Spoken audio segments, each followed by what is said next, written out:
Our guest is Violet Victoria. She's a PhD candidate in the philosophy department at the University of Oklahoma and a former stock loan trader at Goldman Sachs. I think she was telling us today you did that for a couple of years. And then she saw the light. And her research focuses on applied ethics, including an ongoing dissertation on financial ethics. And she's done some bioethics research and published in the Journal of Surgery. And at the University of Oklahoma, she teaches some undergraduate courses in business ethics and applied ethics, contemporary moral issues. We're very happy to have her. And I will say we had a little lunchtime discussion in the pub at the college today, a wonderful discussion about whether studying ethics actually makes us better persons. And I think we all agreed that we didn't know the answer to that question at the very end. We think it does. So without further ado, I'd like you to join me in welcoming Violet Victoria. So yeah, I appreciate that introduction and did a lot of the intro work for me. Just a little bit of a background on myself. I sort of got into finance because I saw it as being a really interesting puzzle. And once sort of inside the system, realized that there were a lot of questions I still had about financial markets that no one around me seemed very interested in answering. So Max was right, I did see the light. I joke that working on Wall Street made me question the meaning of life. And so went the far more lucrative route of joining academia. So I'm so happy to be here with this group. I think I also sort of joke that philosophers are in the business of complaining with a purpose. And so if you have found yourself sort of wanting to complain about meme stocks and Robinhood, this might be some good fuel for your dinner time discussions. So I hope I can sort of make sense of some of the mystery surrounding all this stuff. And in my view, the value in philosophy is really applying it to the real world. So oftentimes you kind of need to engage in some sort of abstraction up in the clouds in the ivory tower. But in my view, the value of doing that comes when you apply that to the real world. So hopefully this is an exercise in applying some of that. So, oops, sorry, getting ahead of myself there. So my question sort of starts with the problem. Wealth inequity is an issue that gets a lot of attention across the world at lots of different levels with lots of different kinds of solutions. So solutions range from things like this, democratizing financial markets, to ideas like creating universal basic income and everything in between. So my project doesn't actually have a great answer on how we fix that problem. I agree that it's a problem and I agree it needs some attention. But my argument is really that I have identified a uniquely bad way of trying to fix that problem. Now, how you fix that problem, might be an avenue for further research. We'll get into that later. But right now, I don't have that answer. I just know that this isn't one. So there's a large and growing gap in wealth. Lots of folks want to try and answer it. About 2 years ago, I really became sort of fascinated with the idea of democratized financial markets, everyday people getting involved.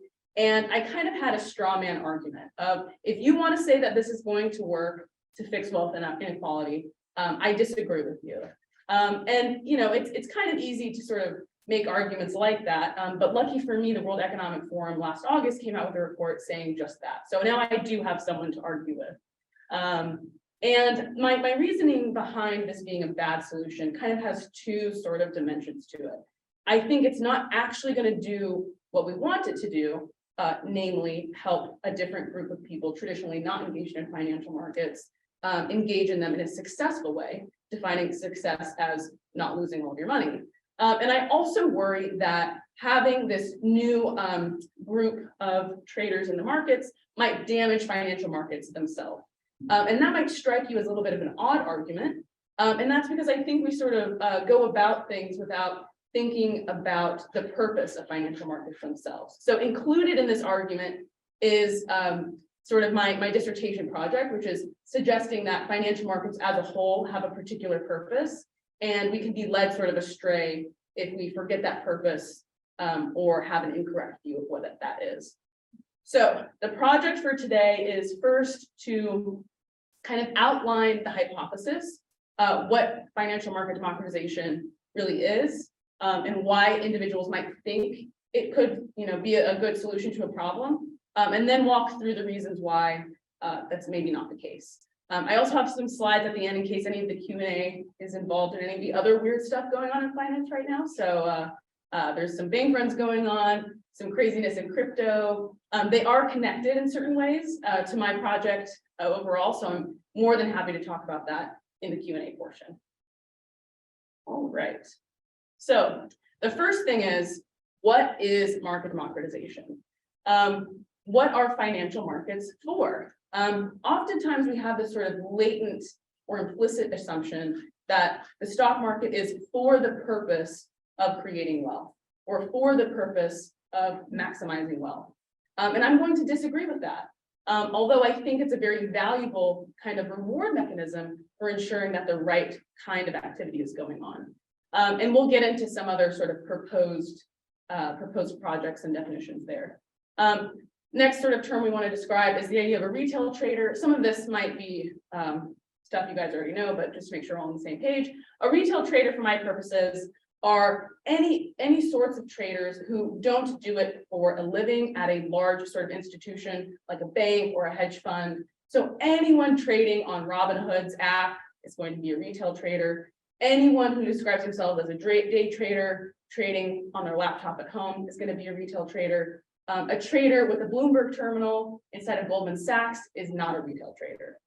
That's an institutional trader, totally different group, someone that's employed for the sole purpose of engaging in financial markets. So retail traders, everyday people who do trading. That's how we're going to define that term today. And so when we describe financial markets being democratized in this context, we simply mean making financial markets more accessible to those everyday people. Getting more retail traders involved amongst the professionals in the stock market. So there are some people or kinds of trading that kind of fall along the edges of those definitions, but we'll try to keep it simple, at least for the beginning. Happy to get into some more terminological distinctions in the Q&A if that's of interest. All right. So why would anyone think financial market democratization is a good thing? There are three pretty compelling reasons why, actually. And we'll get into a few of these in a little bit more detail, but I want to kind of give an overall view of the arguments that are made. So Hayek down here in the right-hand corner, very famous economist, he has this view that information is what makes markets really good. So if you have a centralized economy in something like a communist state, they're really, really prone to mispricing the value of goods and items, in part, or mainly in his view, because there's not a whole lot of information going on. When you have the price of Apple changing every day, what that means in Hayek's view is that there are lots of informed participants, each engaging in the market with a specific view towards what that is worth. So when things are traded in markets, the more information there is, the better. That's his sort of essential claim. And it makes good sense, right? If you ask one person, what is the value of an apple? You're gonna have a different answer overall than if you take the average of what 100 people think the value of an apple is. The same thing applies to Apple stock as well. So Hayek's view that sort of more participants means better information, more unique views, right? Maybe some individuals participating in markets know certain things that other individuals don't. Right, my valuation algorithm is different than your valuation algorithm, and the sort of output of a price is a good total sum of those constituent parts. So I'm going to get a little bit further into the World Economic Forum's view, but they released this insight report in collaboration with a few consulting firms and Robinhood, which becomes significant later on. And they sort of published this insight report, very long document. We'll just sort of take a look at the executive summary and any kind of detail. And they basically argue that retail investing is good. So they take this view of this is going to be a good thing that will sort of provide access to lots of people to this really sort of productive social enterprise. And they sort of list a few ways in which that enterprise could be improved upon, but overall their judgment is that it's good and we should support the further democratization of financial markets.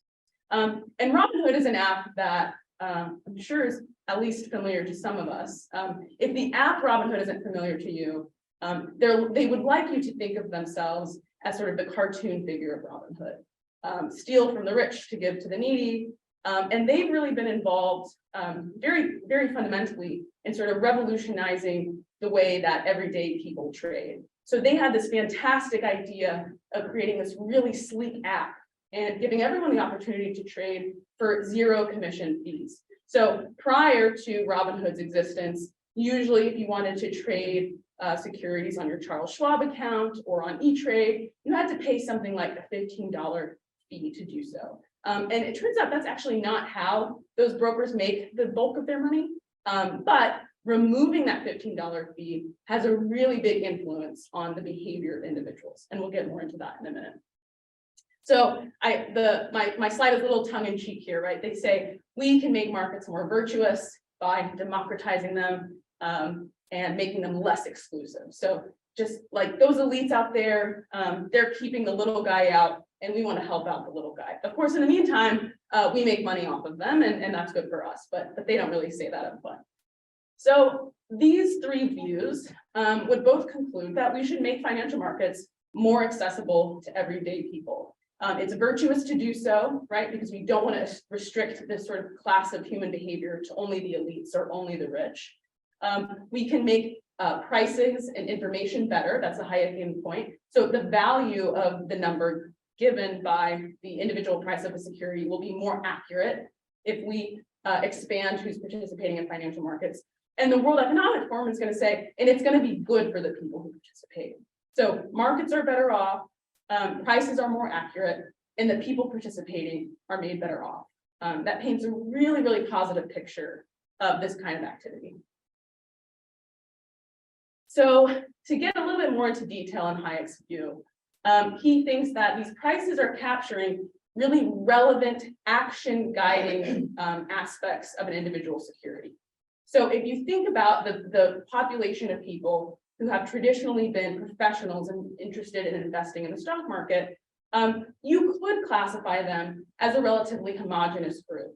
And some might be able to interpret Hayek as saying, well, if we expand sort of the number of parties involved, if we expand the people who are voting with their dollars, then we're going to make these prices more accurate in virtue of the differences of everyone's sort of informational capacities. But a key kind of difference in the way Hayek sort of saw markets of 100 years ago versus the way markets exist now is he assumed that everyone was playing the same game, that everyone was involved in buying and selling stocks for the purpose of accurately valuing them. And when we think about cases like meme stocks, GameStop, AMC, there were people online explicitly saying that they don't care if they lose all of their money. You have people playing different games, all interacting on the same platform. And Hayek's sort of view of markets didn't really account for that. He assumed that everyone acting in a market is behaving irrationally. And there are certain groups of retail traders that pride themselves on trading irrationally. They're acting out of a sense of nostalgia or out of a sense of stick it to the man. And that's not accounted for in Hayek's view of economic markets. So social media and the internet did not exist during his time. We are now not only inundated with good information, we're inundated with lots of bad information too. And so it is completely plausible to think that we might be inundated with price not improving information, right? If we're just reading constant, not necessarily misinformation, but constant information about the value of going to the movie theater as a kid, and oh, wouldn't you be so sad if your local GameStop store closed down? That might be pulling on some emotional heartstrings that don't really pertain to accurately valuing something in the stock market. So, as I said, my straw man argument just grew in the woods.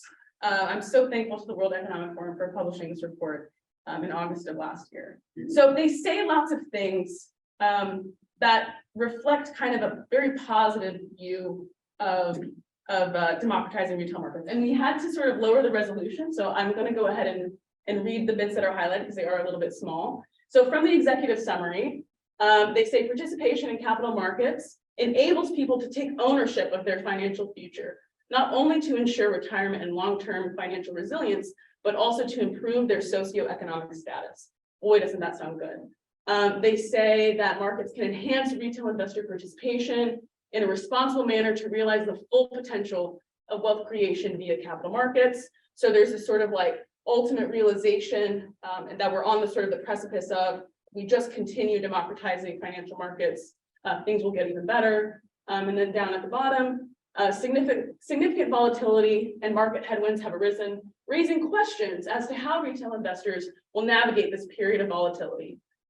So this sort of rise of the retail trader came in the wake of a 40-year really low interest rate environment where it was almost hard to choose stocks that went down. And that's no longer the case. They say that this report was commissioned in January of 2022 at the peak of what we now see was the beginning of a trough. And so now as markets have become more volatile, it's not so sure of a thing that the things that retail investors are investing in are going to go up. And then over here, this is from another area of the report. They say by better understanding this cohort of investors and what motivates them, organizations and the industry, as in the financial industry, can uncover significant growth opportunities. So they're explicitly saying there is money to be made from retail traders. If they're going to be engaging in the markets, wouldn't you like to be the middleman connecting them to the stock market? Robinhood is by far the most dominant of that group, but you could think of plenty of business opportunities right for growth in that area. So I like to highlight these things because I think they sort of summarize my issues with this report in general. So there's a guaranteed potential when you say the idea of, well, you're going to take ownership in your financial future, right?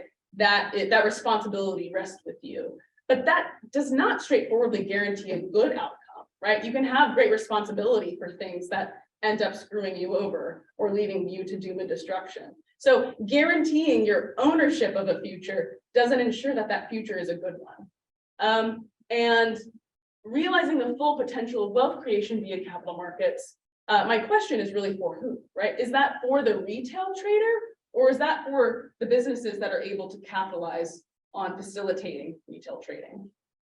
So later on in the report, the World Economic Forum says, you know, democratizing financial markets is good, but there are a few ways we could improve. And we could improve investor protection, the reliability of information, which connects to that Hayekian point, personalization, and financial literacy, which I think is a big component.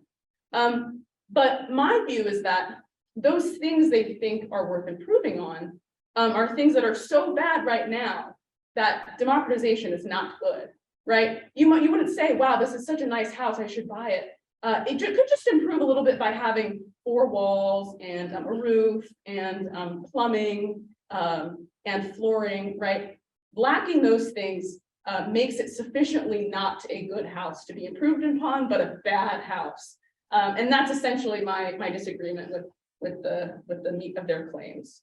And I think in general, this report sort of fails to account for the practical kinds of trading activity that retail traders engage in. So they offer a really optimistic view of what it could be without actually looking at the behavior of retail traders. So I have a few graphs at the end if we have time, but essentially, for any of you who are not familiar with sort of traditional financial wisdom, you want to buy low and sell high. And it turns out that retail traders overwhelmingly buy high and sell low. And so if you look at their behavior, it seems unlikely to me at this point that many of these retail traders involved are actually better off as a result of their involvement. Okay, so retail traders have lots of constraints.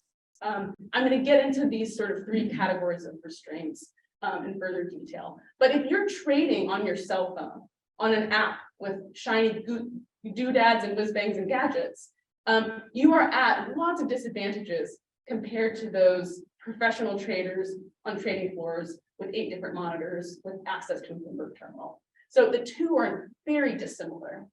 Platforms like Robinhood take advantage of what we now know about human psychology. So the same kinds of ways that people argue things like Instagram and Facebook are bad for us, bad for our psychology. The same is true for apps that try to gamify investing.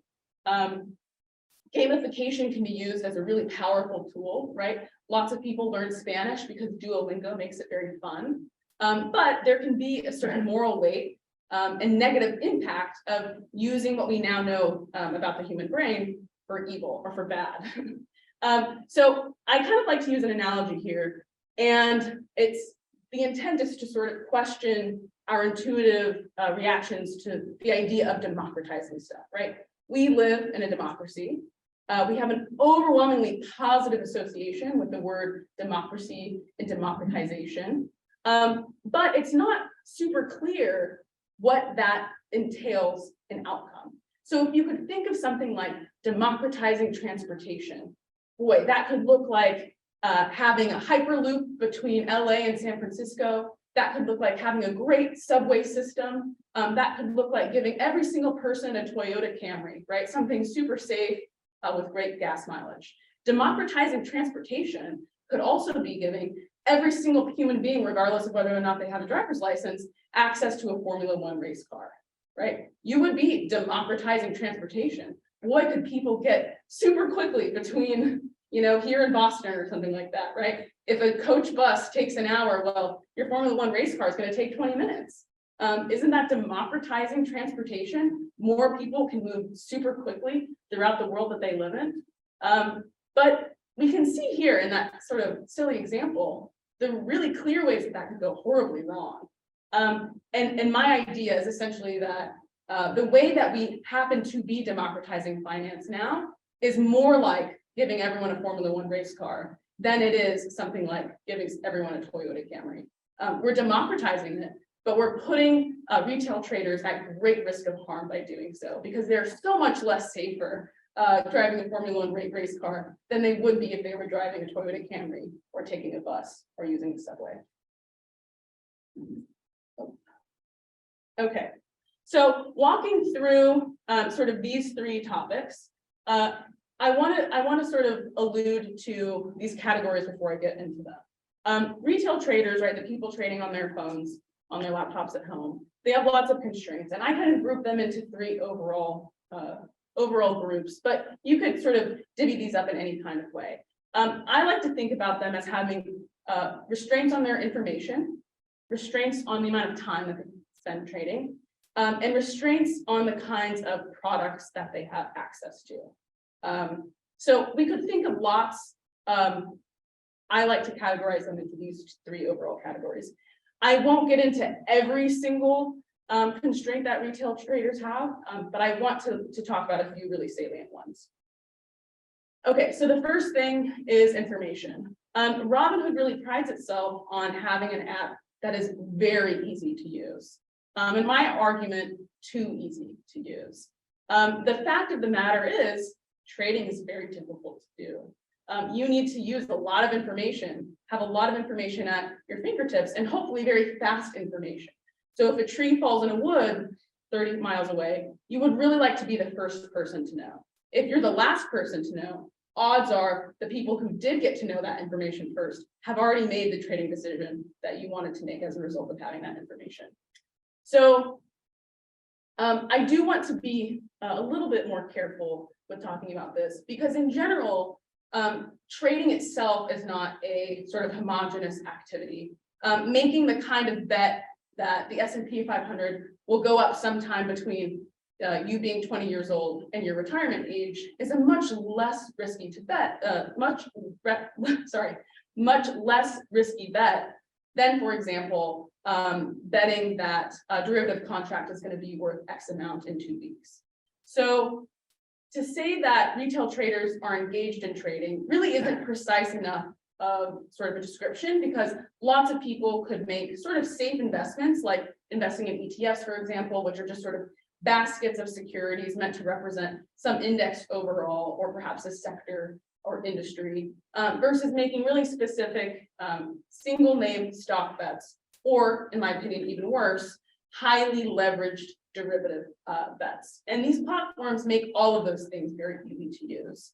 And that's something I have a big problem with. So if these things were very easy to use, but you were limited only to sort of buying and selling Toyota Camrys, you'd be better off in the end than this being really easy to use and it being really easy to buy and sell Formula One race cars. And I do also want to sort of single Robinhood out as particularly bad at this.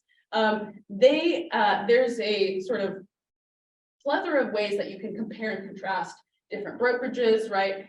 Those are avenues like Robinhood, Charles Schwab, E-Trade, Fidelity.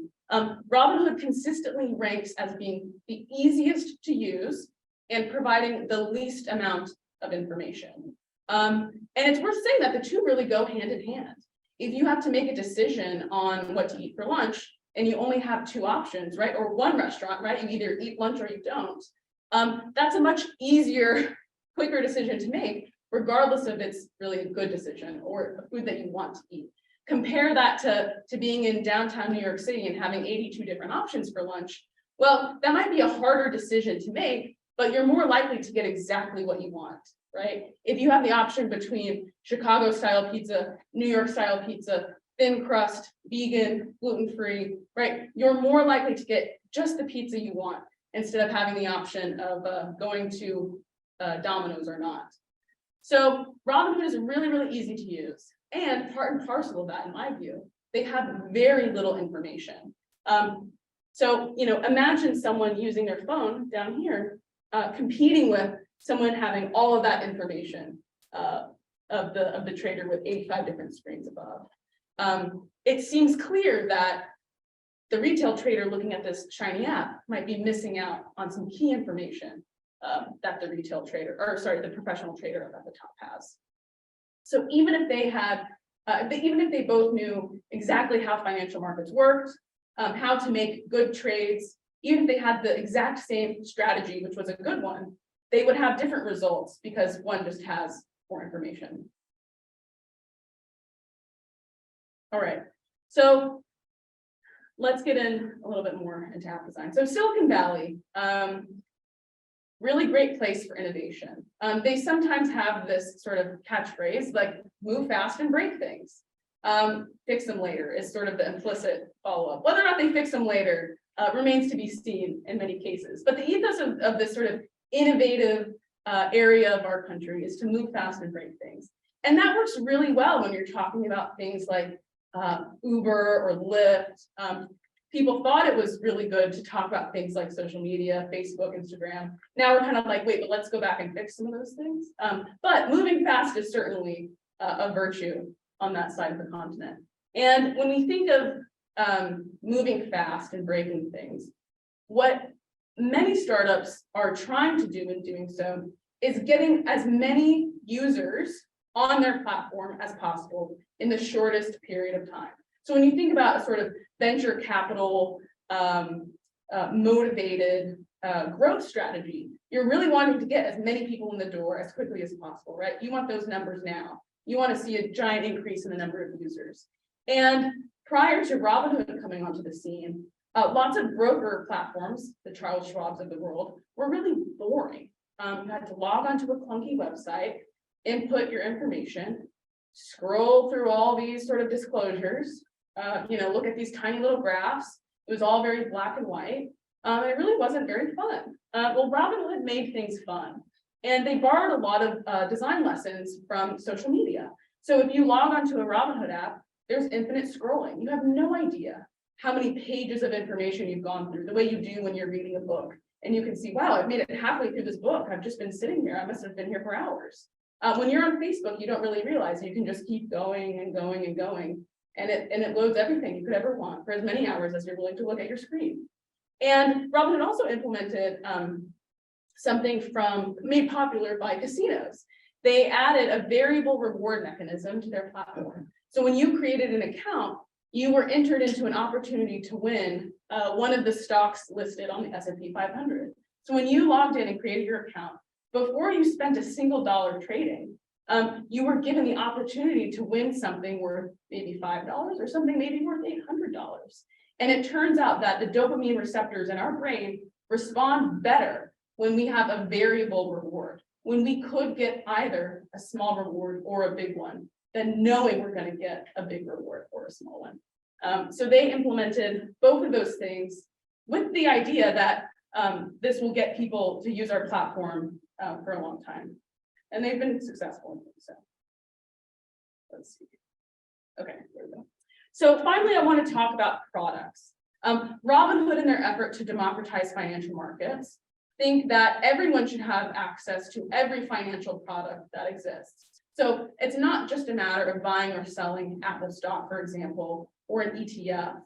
They also give you really great opportunities to trade options, which are derivative contracts on the backs of securities. So something they debuted very recently was access to the initial public offering of companies. So the way this works is you have a company, you have an idea, you get some funding, you're making your product or whatever, and then you realize, aha, well, I could make lots of money to expand to another continent or to make a new product if I offer shares of my company up to the public, if I engage in an IPO.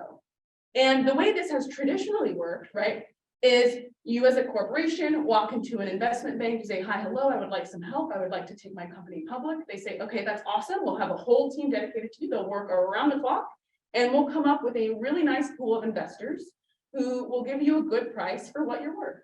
Here's our number. Here's sort of like these owners of large hedge funds and institutional funds and things like that. They're willing to buy shares of your company at this price. So they go and engage with some back and forth. Then finally, right, one day, one fateful day on the New York Stock Exchange or the NASDAQ or something, they ring the bell and the shares of that company are available for offer. So traditionally, the way this has worked has been that people are so excited about an IPO that there's this initial pop in the share price. People get really, really excited to buy a new company, and the shares of the price go up by lots of points on the first day of trading. Now, usually, right, what you would want as a company is to get a fair price for your security and see it go up sort of gradually over time, right? That's the idea of sort of a successful. Now, what Robinhood has found is they decided, well, hey, our little guys are getting left out of these really profitable companies. You have all these companies coming up to market. The share price spikes immediately. What if our everyday people were involved in that? Again, sounds great on the surface. So they decided, hey, we'll sort of partner up and make sure that our little guys get access to these new companies coming to market. And that's not exactly how things went. So this is how a normal IPO kind of behaves. There's some initial period where it's private. This is Airbnb, for example. The IPO was originally priced at $40. That's the price at which all those hedge funds and institutional firms were willing to invest in shares prior to it, sort of the bell ringing and it going public on the market. And the first day of trading, it becomes valued at $100 billion. So huge spike in price. All 23 IPOs that Robinhood has let their users invest in have declined by double digits since their growth. So all of the IPOs that Robinhood gave its customers an opportunity to invest in, this graph was inversed. So everything went down. And there could be a couple reasons for that. There could be a couple reasons that's going. My best assessment is some part of that pop on the first day of trading is just sort of the unwarranted enthusiasm for stuff that's shiny and new. And if you let all the people who like shiny new things invest before they're publicly available, you just get that pop before the bell rings. And then things are sort of overvalued from the get-go. If you want to say that $100 billion is too much for Airbnb to be worth, that is the fault of the people who incorrectly priced it, right, in your view. Once the bell rang on the New York Stock Exchange, I think that's where they listed. But if you get all those enthusiastic people foaming at the mouth in before the bell rings, you'll simply see everyone look at the overpriced thing and say, wow, that's really overpriced. I'm going to sell. And that's how you get the inverse of this kind of graph. So Robinhood likes to think of itself as the character on the left. I like to think of it a little more as the character on the right. So in my view, apps and platforms like Robinhood are really taking advantage of what they know about human psychology.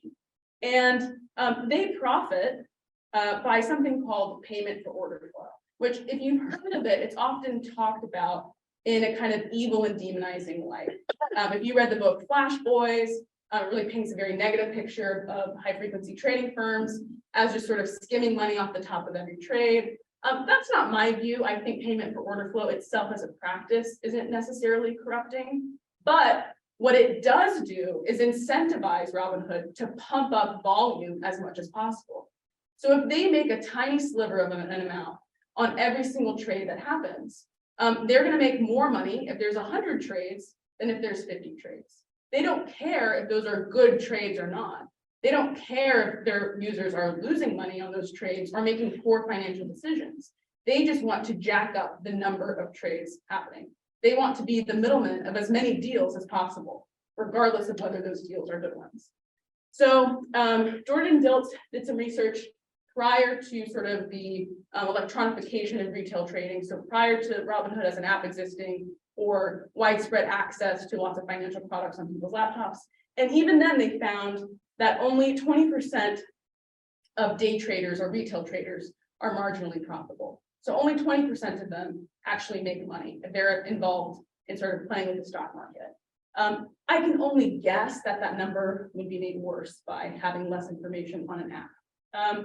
And Robinhood stopped publishing this data, which is personally frustrating to me. But if you look at sort of the top traded stocks on Robinhood, the ones that are traded on the most by their users, the top 0.5% of those stocks, so the most popular stocks on those apps, lose 5% of their value over the next month. And if you look at the top 0.1%, the most popular stocks on Robinhood, they lose almost 20% over the next month.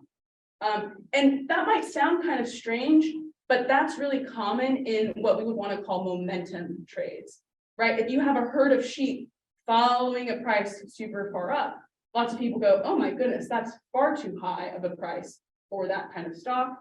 You see some shorting and the price of that stock goes back down. So that's how you could explain things like that. And that research, sorry, is from Barbara et al. In 2020.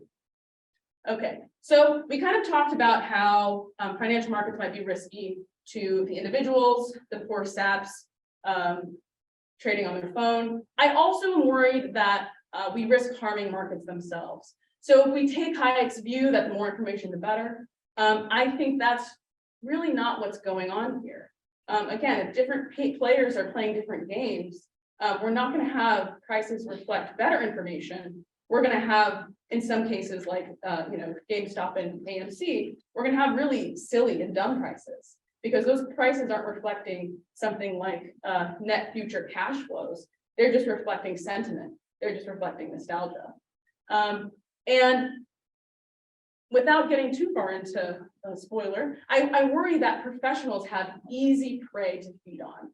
If we construe the purpose of financial markets as being efficiently allocating capital to things that have some opportunity of creating a benefit in society, then if there's easy prey, right? If you can just sort of take a trade against a Robinhood trader that's doing something silly, as opposed to read through intricate financial documents, finding things that are undervalued, our markets will be worse off. And high frequency trading firms couldn't care less. They love the more people that trade. They have the same incentives as Robinhood does. If they're skimming a little bit of the top off of every trade, they don't care if things go up or down. They just want to make their commission as the middleman. So why should we care? Why is this something that we should worry about? Why does this keep me up at night? I worry that efforts to democratize markets could do the opposite. It could make retail traders worse off. It could make wealth inequality worse. So the thing it's proposed to potentially solve, it could just sort of do more. And I also worry that this sends the wrong signal to those companies having great ideas that have not yet gone public. If they look at meme stocks and say, oh my God, public financial markets, they don't make any sense anymore. Things have been turned upside down. They're more likely to sort of go to Series B, Series C rounds of funding from venture capital firms than to go public at all. And if that happens, right, if companies are privately owned and more better, newer companies are privately owned, then you are certainly excluding the masses from owning them.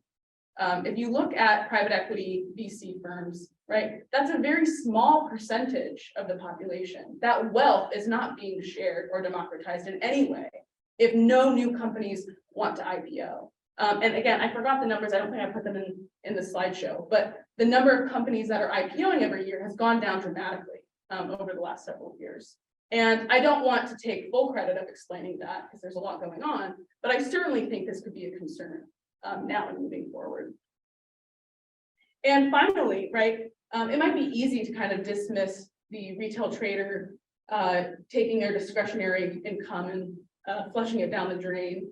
But financial markets really impact a great number of us, right? If you have a 401k plan, you are invested in the stock market. So if we throw the baby out with the bathwater, a lot of people go down as a result. So finally, getting into some of the solutions and further research. I'd like to call in the market design experts. How can we redesign financial markets and the platforms that people use to trade on them to not incentivize just more retail trading for trading's sake? How can we get people to use financial markets in an intelligent and informed way? If we want to have lots of people involved in financial markets, how can we make sure they're doing it with the right information and with the right knowledge of how things work? This might be unpopular, but I do want to reinstitute trading fees, right? One of the reasons why people can make so many trades in any given day is that they're not having to spend $15 on every single trade. $15 shouldn't make a material difference in someone's retirement savings, but it would make a material difference to some people who are just logging on to Robinhood to trade securities on their lunch break. To me, it's more of a speed bump, making sure that people slow down when they're making these big financial decisions, than really a barrier that would prevent someone from investing in the stock market. And again, I like to use that sort of race car analogy. Why not have retail trading licenses? To be a stock trader at Goldman Sachs, I had to take many exams. They were really hard. And even then I felt humbled, right? Every day having to digest all this information. Why not have a similar process for retail traders so they at least know what they're getting into? There's at least one really tragic case of a young man, 18 years old, misreading his Robinhood account, thinking that his options contracts that were going to expire worthless represented a debt he owed to Robinhood, and he ended up taking his own life. Not because he had lost $360,000, but because he had thought he had. He just didn't know how things worked. And cases like that are really, really extreme. I don't think they're happening every day, but that's a severe harm to a retail trader that I think would be easily prevented with some sort of financial education and licensing. And again, I like this example so much I put it in twice. We wouldn't have unlicensed 13-year-olds taking a road trip in Formula One race cars. So we shouldn't expect retail traders to become very wealthy in their lifetimes by trading on Robinhood. So I think I went a little bit over time, but I would love to hear some comments and questions from you. Okay, comments and questions. Yeah. So if you argue that that Robinhood, that the Wall Street, that's retail investing, has broader societal impacts, but ignoring that for a second, on the individual level of somebody gambling and losing their money, how is it really any different from sports betting?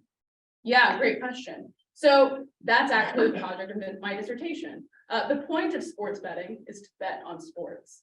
The point of financial markets, I don't think, is to sort of use them as entertainment or to use them as a form of betting. So let me see, I think I have a slide in here. So if we see retail trading or, trading in the financial markets, if we see financial markets as having the purpose of just having sort of hijinks going on, then we can get into all sorts of silly games, right? I think most people point to kind of silly sounding derivatives as being evidence that that financial markets are simply for this kind of entertainment, right? Who cares? I'm just betting on the price of this going up or down. But the original idea, the original intention behind derivatives instruments was as a means of managing risk. And so I wouldn't want to say, well, yeah, let's get rid of all sort of silly derivatives, but rather that if you're thinking about investing in stocks as a form of entertainment, then you're doing the wrong thing. That's not what financial markets really are for. And I think a problem is we've sort of gone so long without thinking critically about what financial markets are for, that intuitively there doesn't seem to be that big of a disjunction between gambling or sports betting and trading on the stock market. But I think there should be a very clear one. Does that help answer your question? Okay, cool. Yeah. I guess actually to maybe pick up on that last question isn't the purpose of betting to make money? Like when I place a bet, or if I were to place a bet, don't tell us. Yeah. Well, I'm trying for money. No, so like if I place a bet, is to make money. Right. If I buy a stock, is to make money. So I guess I would push. I mean, I guess I'd be curious to know, like, what about the argument that the purpose of financial markets is to make money? Yeah. Whether it's for people or institutions or society. And yes, people are going to lose. A lot of people are going to lose, but people are going to also get wealthy. Right. People will make money. Yeah. So I would want to sort of dislocate purposes and incentives.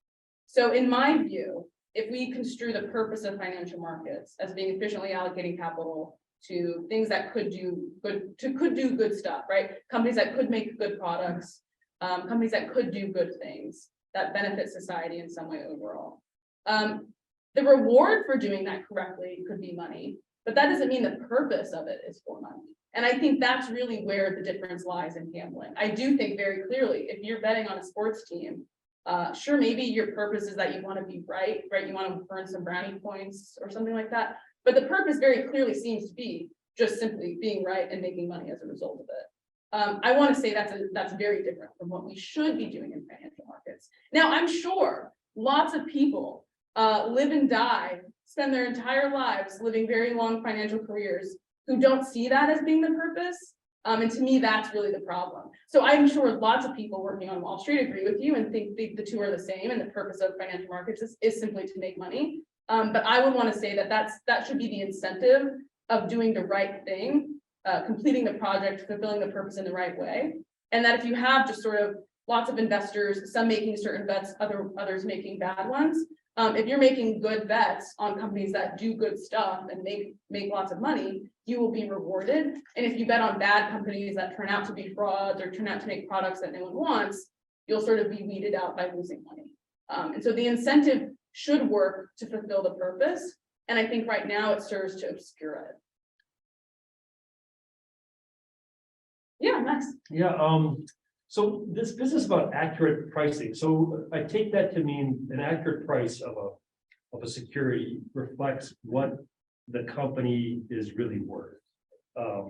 And that would depend on what kind of products or services it's offering and the market for those products and services. And so when you think about the AMC or the GameStop, we said that that's not accurate pricing because it's based on nostalgia, or they wanted to stick it to the big guys and so on.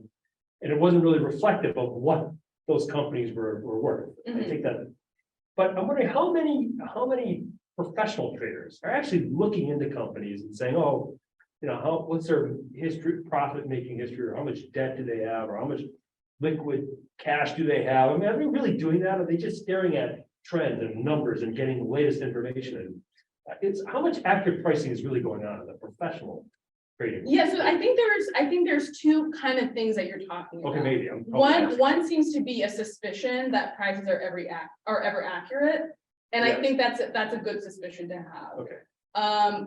It's hard to say how you would know whether anything is priced the way it should be. Right. Because that's the basis of trading decisions, right? You either think, that price isn't right, it's too high, or that price isn't right, it's too low. Yeah.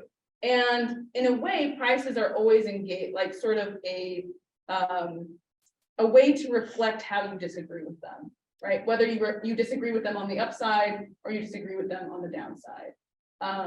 And so that's well taken. That's really, really complicated. And Hayek would say that's a real problem. How can we make that problem less bad? Well, by bringing more information into the market. That's his view. And that's the view that I disagree with for a couple of reasons. The other thing you're asking is like, well, what the heck are the professionals doing? Yes. Are they actually reading the K9s? Yeah. Or are they just sort of like looking around and seeing what people are they also just trading on sentiment? And I think that's also well taken. I think there are the sort of one of the beauties of financial markets is that you can have any view you want. You can take any trade you want and you don't have to be right. In fact, most people are wrong. So I would say, I'm sure there are lots of professional traders that are not doing it right either. And the idea is that they suffer and don't have the same incentives and are in theory weeded out. So if you make enough bad trade decisions, you're out of money to invest. And if you continue making good ones and your sort of theses are reflected, or you're at least not proven wrong, you might have been wrong, but in the right way and still profited as a result. So it's not a perfect mechanism, but the theory is if you're just doing kind of dumb stuff, you won't be rewarded as much. Now, the degree to which that happens, I think is up for great debate. Okay, I think I've sharpened my question. Okay, Thank you for okay, that. yeah. So it seems to me there may be two ways of trying to determine whether or not to buy and sell a stock. And one way is to determine the real value of the company compared to the price of its current asset. Yeah, And then the other way is to try to predict what's going to happen in the market. And I right, feel like professional traders are doing the latter, not the former, and they're just better at it because they have more information at their fingers. right, They're, right. they're trying to predict like the rest of us, and they're better equipped to do that. Yeah, so like the latter thing that you're talking about would be a trading strategy catalyzed maybe by like, I don't know, a press release or an earnings statement. Is that what you're, Okay, well, is that what you're conceiving of, or well, what? I Kind of. don't know, well, you said that the professional traders have access to more information Yeah, and quicker information. I mean, they're the flash boys, I didn't read it, but I understand that they got the market data a fraction of a second quicker than everybody else, which is enough to make millions and millions of dollars. yeah. And so that to me is not about valuing the company and accurate pricing. It's about just getting more information, predicting things better than other people. Yeah, this is great because you've highlighted a point that needs to be made very clear. So high frequency trading firms are not making bets that things are going to go up or down. Citadel is not engaged in valuing Apple and figuring out if its current price is high or low. They are the middlemen. They're trying to connect buyers to sellers and sellers to buyers. And that's what Flash Boys is about. Okay. And that was a place where having the faster information was trade data, who's trading what and when. That's really valuable information to have. When I talk about Bloomberg terminals, I mean like material, non-public information turning into material public information. So when you get a news notification that says, Apple announces, I don't know, I'm bashing on Apple so much today. Apple sold fewer iPhones last quarter than the one before it. That information is very material to whether that price is reflected. And professional traders get that information faster on their Bloomberg terminal than you get your notification on your phone. So there's two different kinds of information, both of which are very, very valuable, but very, very different. I don't think anyone says that Citadel is engaging in, valuing companies accurately. They're just sort of engaging in being the infrastructure, the pipeline for making trades happen. Okay. Does that make sense? Is that That's okay? very helpful. Okay, cool. So part of the issue of we're talking about is information and availability of information. Retail traders don't have the same access to information. But now we have AI. coming into this, and so when I open my Schwab account, now I get something saying, do you want AI to make recommendations? Yeah. So, how does that factor into the leveling the playing field? Yeah, so I think there are a couple of different uses for the word AI, and I'm not sure they're all accurate. So for a while now, algorithmic trading has been something used by the big boys to make big trading decisions. For example, there is a hedge fund that has invested millions of dollars in drones that they fly over retail stores that are publicly traded, like Home Depot, Lowe's, Target. And based on the images that they take from those drones of those parking lots, they make bets on whether or not shares of Target and Home Depot are going to go up or down. That kind of information is digested by something that you might maybe call AI. But that information that the AI or the algorithms are using is still going to be very different than whatever Charles Schwab has plugged into their algorithm. So you might, right, if you have individuals saying, you know what, I do have limited capacities as a human being. Let me use this system to make sure I don't make any sort of crazy emotional decisions when I see wild price swings in the market up or down. I think that could improve sort of the average retail trader's experience, but it's not going to fully solve the information problem. Yeah. Quick question, based on Max's question, with the professional traders out there gathering all this information and the regulatory conditions, just touch upon SVB, how would that happen? Oh boy, well, do I have a slide for you? One moment, please. I don't know where this, hopefully this is still connected, is it? Oh, no, it's not. Okay, let me do it over here. Oh, here we go. Okay, so the regional, not so regional bank crisis. I have some facts and figures down here. I just want to find them. Uh-oh. I lost them. I'm gonna go facts and figures. You could take a little bit, if you want. Well, no, I mean, I think there's a lot. So do you want my take on how they connect to retail traders, or just to comment on the crisis overall? Well, probably both, because my broker had me invested in SVB. No. Okay. Which is not a good thing. And then obviously you have regulatory compliance that they didn't do anything about it. Yeah. How did it get to the point? Great question. Yeah, so in the wake of the financial crisis, the Dodd-Frank Act was passed, and they had some kind of proxy for saying, below this threshold, we don't need that much regulatory paperwork from you, and above this threshold, we're going to need a lot of regulatory paperwork from you. And that line in the sand that they drew was at $50 billion. So the second a bank crossed the threshold of having $50 billion, they, a giant stack of paperwork dropped on their desk, and they were held to a higher standard. So naturally, you saw lots of banks hovering at $49.9 billion, so that they wouldn't trigger having to engage in all of this genuinely very expensive regulatory compliance, right? You can't just comply with the SEC laws very easily. It takes a whole risk department. It takes lots and lots of effort. So the idea there, right, was if we draw that line too low, if we say any bank whatsoever has to follow these really, really strict regulatory guidelines, we're at risk of sort of washing out the tiny banks because they just don't have the resources to fill out all this paperwork and be concerned with all this thing. So they drew that line at $50 billion. Well, a few years later in 2018, led by some folks at Silicon Valley and other regional banks, they said, well, that line is really too low. Can we redraw that line a little higher? And in 2018, they got that line moved from $50 billion to $250 billion.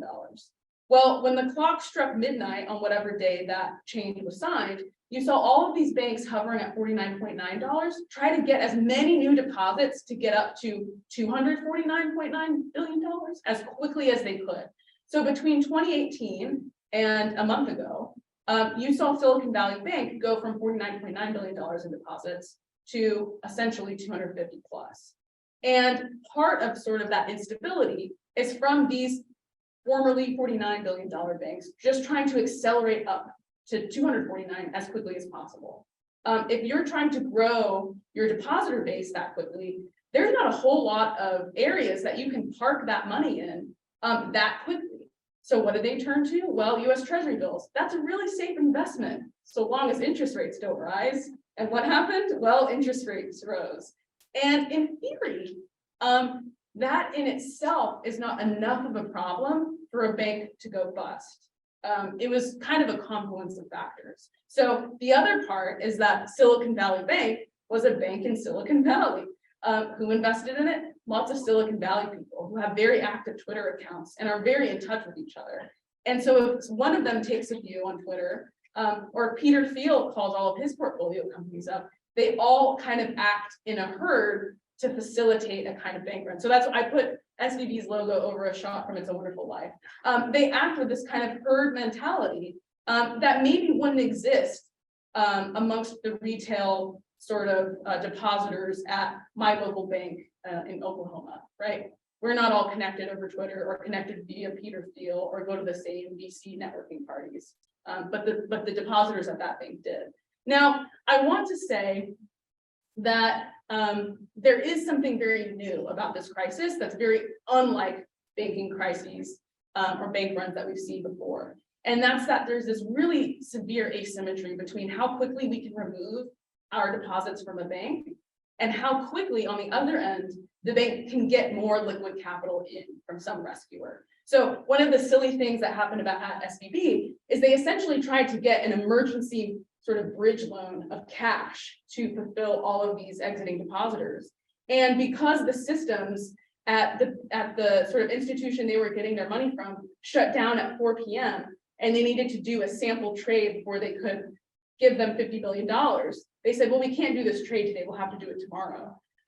You can withdraw money from your bank account if you have an app any time of any day, but a bank can only get money in between regular business hours. So if you're on the precipice of a banking crisis on Friday and you can't get more money until Monday, all of your depositors have all weekend to take their money out, and you have to wait until Monday to get any money in. So there's a big difference there. The other, I don't want to alarm anyone, but the other thing I want to mention is that SVB was very clearly wrong in taking the great interest rate risks of putting so much money into US Treasuries. But I have a hard time believing they're the only bank that has done that. So the SVB crisis was kind of triggered by people reading the fine print in their disclosure and going, oh my God, they have taken on a bunch of interest rate risk. This is not looking good. Now, how closely people are looking at other regional bank financial disclosures remains to be seen, right? Silicon Valley Bank had a lot of really smart VC people investing in them. They had lots of people who probably read all of those financial disclosures, right? I don't read the financial disclosures of my local regional bank in Oklahoma. I doubt anyone does. And so that's kind of why I put the tree falling in the forest, right? If your local regional bank is super invested in US Treasuries, they might be in the same spot as SVB, but that doesn't necessarily mean that there will be a bank run there too, because the depositors there might just be less homogenous or less informed. So the depositors get their money back, but the shareholders don't. Yeah, it sounds like that's how it's going to work. Any other questions or comments? Well, Violet, thank you very much for a great talk. We have recorded this talk, so if you guys talk to anybody about it and want to share it, it'll be accessible on our website, right, Hannah? Probably in a couple of days. Yeah. In the meantime, Violet, you're gonna, I guess, be around for another day. You're gonna visit the philosophy department for our open house tomorrow. Yep. The students will be happy to meet you. Thank you all for coming. Yeah, thank you so much. Thanks, Mike.